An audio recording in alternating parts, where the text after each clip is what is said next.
السلام عليكم ورحمة الله وبركاته. أهلا بيكم في مطبخ داليا. النهاردة إن شاء الله هنعمل مع بعض فطاير لذيذة جدا بعجينة بسيطة خالص، ومكوناتها موجودة عندنا في البيت.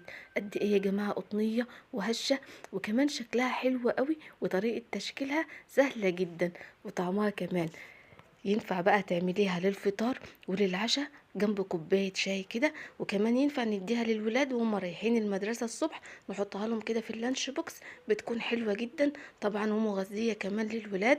شايفين يا جماعة قد ايه طرية وقطنية؟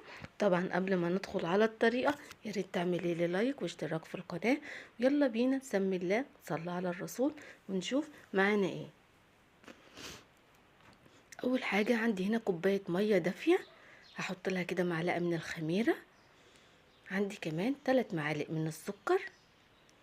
هقلب بقى المية والسكر والخميرة مع بعض لحد ما السكر كده يبدأ يدوب عندنا، والخميرة كمان تبدأ تشتغل. خلاص قلبتهم بقى كويس مع بعض، وخلاص كده السكر داب معانا بالشكل ده كده. هبدأ بقى اضيف كده معايا معلقتين من اللبن البودرة، وده اختياري يعني، لو ما عندكش ما فيش اي مشكلة. عندي كمان ربع كوباية من السمنة، نزلت بيها بقى كده. وهحط لهم كمان كده ظرف من الفانيليا، بتدي بقى طعم وريحة حلوة جدا لأي مخبوزات انت بتعمليها. هحط كمان معلقة من الخل، والخل طبعا بيكون محسن لأي مخبوزات بنعملها. خلاص هخلط بقى الربع كوباية السمنة اللي حطيناها، ومعلقتين اللبن البودرة، ومعلقة الخل والفانيليا، خلطتهم كلهم كويس مع بعض. بعد كده نزلت ب5 كوبايات من الدقيق، عليهم معلقة صغيرة كده من البيكنج باودر، يعني الكيس ده كان فيه معلقة كده صغيرة. وحطيت كمان ربع معلقة صغيرة من الملح. وهبدأ بقى بقلب الأول كده بالمعلقة، وبعد كده بقى يا جماعة هشيل المعلقة وابدأ أعجن العجينة بقى بإيديا. خلاص هبدأ بقى ألم العجينة لحد ما تكون عندنا عجينة زي اللي هنشوفها مع بعض. طبعا وانت بتعجني لو لقيتي العجينة بتاعتك لسه محتاجة مادة سايلة، بتضيفي لها بقى معلقتين كده، معلقتين من المية. خلاص حابة برضو تعجني العجينة بتاعتك كده من الأول بكوباية لبن أو حليب، برضو مفيش أي مشكلة، أي حاجة متاحة عندك تقدري تضيفيها. خلاص نزلت بقى بشوية كده من المية، وهبدأ برضو اعجن العجينة بتاعتي. وعلشان بقى اعرف اعجنها كويس بنزل بيها على الرخامة، وفضلت بقى اعجن فيها كده شوية حلوين لحد ما كانت عندي عجينة طرية يا جماعة، ولا بتلزق في الرخامة ولا بتلزق في ايديا. خلاص وكده بيكون شكل العجينة بتاعتنا بعد ما اتعجنت مدة كويسة بالشكل ده، بيكون كده فيها سن التلزيقة بالشكل ده كده. جبت بقى البولة بتاعتي وحطيت فيها كده معلقة من الزيت، ودهنتها بالشكل ده. وهحط بقى فيها العجينة واسيبها بقى تخمر. طبعا بقى على حسب الجو عندك، سيبيها تخمر لحد ما تلاقي ضعف حجمها الضاعف معاكي، هتكون كده اختمرت معاكي. خلاص بغطيها بقى بكيس بلاستيك واسيبها بقى تخمر، وبعد ما تخمر نرجع مع بعض تاني. شايفين يا جماعة بعد ما العجينة بتاعتنا اختمرت وتضاعف حجمها بالشكل ده كده، هبدأ اخرج بقى منها الهواء. شايفين العجينة بتاعتنا عاملة زي القطنة بالظبط يا جماعة، قد ايه هشة ومليانة هواء وحلوة جدا جدا. خلاص طبعا عشان احنا عجناها كويس وسبناها تخمر كويس، فبتديكي بقى نتيجة كويسة في الاخر. بعد كده هقطع بقى العجين بتاع الكور، تكون قد بعض بالشكل ده، يعني زي البرتقانة البلدي كده الصغيرة بالشكل ده. خلاص قطعيها بقى كلها كده بنفس الطريقة. طبعا بقى الحجم انت بقى بتتحكمي فيه، عاوزاها كبيرة عاوزاها صغيرة براحتك خالص، بس الحجم ده كان مناسب جدا للفطار اللي احنا عملناه.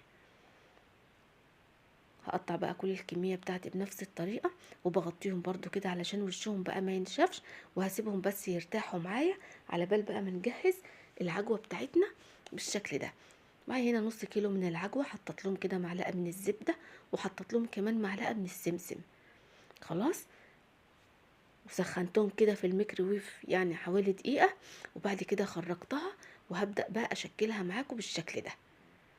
اهي كده يا جماعة بعملها بقى كور علشان تسهل معايا لما اجي اشكل الفطاير بتاعتنا، تكون تشكيلها سهل معايا.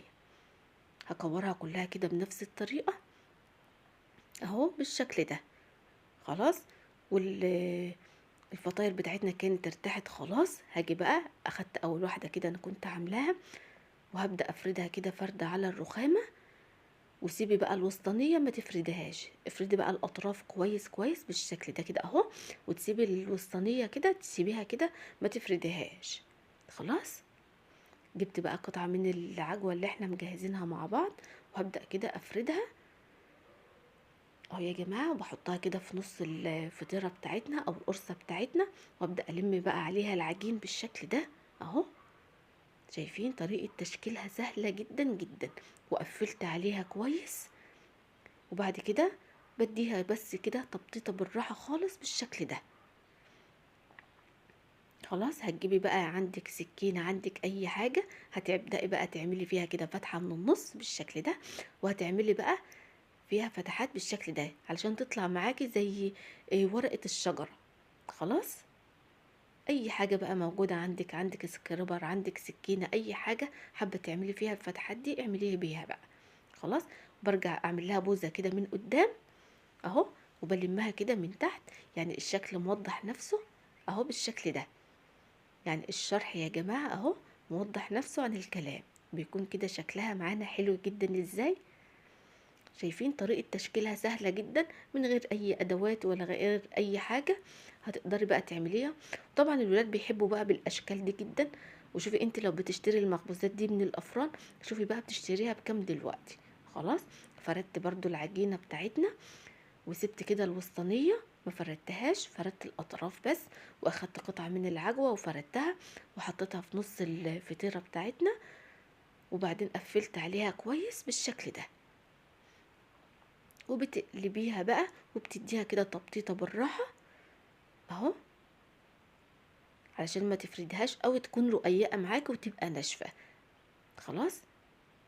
هبدا برضو اعمل كده خط في النص، وبعد كده بقى يا جماعه بعمل كده خطوط بالشكل ده كده اهو. الشكل موضح نفسه كده اهو،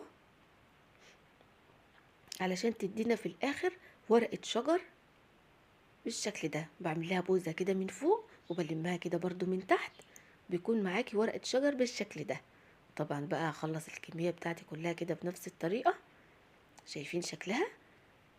طبعا جبت صاج دهنته دهنة زيت بسيطة خالص، وبرص بقى فيه الفطاير بتاعتنا واحدة جنب التانية، وبتسيبي مسافة. وهخلص بقى كل الكمية بتاعتي بنفس الطريقة اهو يا جماعة. شايفين؟